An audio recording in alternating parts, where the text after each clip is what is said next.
All right, so today I want to talk about two topics, things that have come up in my development and testing that I think are interesting and worth talking about. One of those is using Claude Code to quickly generate um, and test games and game mechanics and ideas. And the second one is to use Unreal Engine to get some cinematic footage for a graphic, what do they call them? Graphic novel, story, game. Um, I'll explain that later. So the first thing is you're probably asking, what is this in front of me? Well, this is a game that I've created using a prompt. So I was clear about a lot of things that I wanted, and I was clear about how I wanted this game to work. I wanted it to be a little bit inspired by D&D, and it's multiplayer, and you have a host that operates on the main screen. Maybe you have a television or a projector, and then you have the other characters join in and play multiplayer. Um, so I wrote all of what I wanted down in a prompt, um, but I left some parts open for Claude to have some creative expression. Now, you get mixed results with AI. Sometimes it creates something and you go, wow, I'm glad I didn't, overly specify what I wanted there, and it's filled in the gaps quite well. But there's other times, I think, especially with games where Claude Code kind of gets there, but I think the secret sauce to games, at least I'm learning now, is for it to be fun and intuitive. So when you have to do too much clicking around and things don't make sense, or when it just feels like an application that you're just moving stuff around and you're not having fun and you're not playing a game, controlling a character, it loses that luster. But all of that can be tweaked. All of that can be changed as a platform to build off. Having to not engage with any code myself as a software engineer, this was a great place to start. Um, so I'll show you just briefly how this one works. Um, so I'll leave my host over here on the left.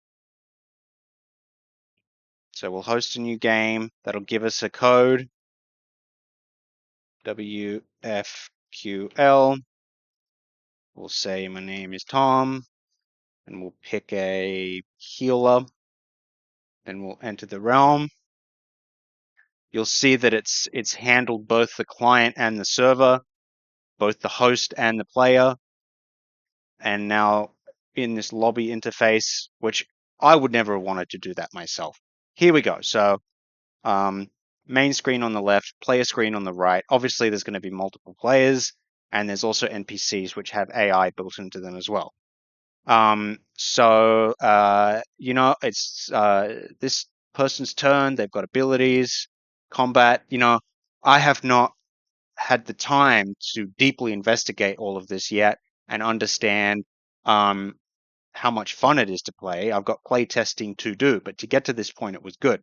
So I'm going to move, and then it's going to say, okay, well, you can move. You'll see my mouse already. I can see the highlighting's gone. I'd like the squares that I can move to be highlighted. But I might move there. So I tell my Dungeon Master DM I want to move to that one. When we're happy with it, we go confirm. There we go. I've moved. And then there's also combat and trade. We've got NPCs here and bits and bobs, and that's cool. All right, we've got the foundations of the game here. Is it fun? Don't know yet. Obviously, the graphics aren't stunning or anything, but it's laid the foundation for an artist to now come in and do their work. Make some sprites and things like that. So the next one that I created was this F1 challenge. So I gave Claude quite a lot of creative flexibility with this one, and it's racking my brain. So, obviously we create a lobby here, then we join the race with HLE, join the race, person started. Lights out. Okay, so the concept of this game is that there's a real-time race. Obviously, you'd have more players, and your role as the player is to act as the pit crew, and you get to make all of these adjustments to the car, which are going to speed you up, slow you down, wear your tires out, increase your engine temperature, and you sort of have to balance these things in order to sort of win the race. Now, I've barely had a chance to play this one or investigate this one, and it's not exactly clear to me how to win. Um, but all of the sync, all of the server and client infrastructure has been created for me here. And I know now what to tweak. I know now where to go. My creative direction with this is still being formed. But in terms of something actually working here, I'm quite happy with that. So, is AI creative?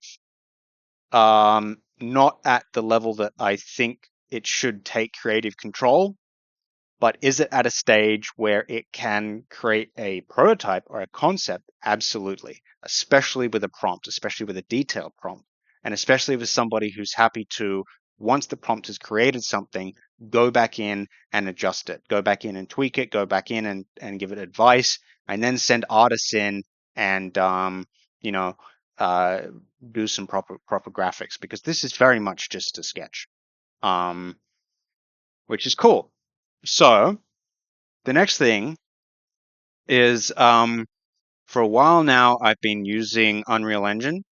I'll just open it up. I don't know what I did, but I screwed something up here. But that's not a problem. I've got this environment, which you'll see. It's a temple in Cambodia, like Angkor Wat. I've got my metahuman character here, who's based off myself. Um, and I was using motion capture to animate this character. Now, um, obviously, a lot of AAA games and studios have amazing equipment, amazing artists to go in and touch things up and clean things up so that your mocap animation looks really good, so that your face is synced, your mouth is synced, the audio is good, everything's great. Um, my results didn't give me exactly what I wanted when I tested out these methods. Uh, they got me close, but not to a level that I would want to put it out. But the graphics are good.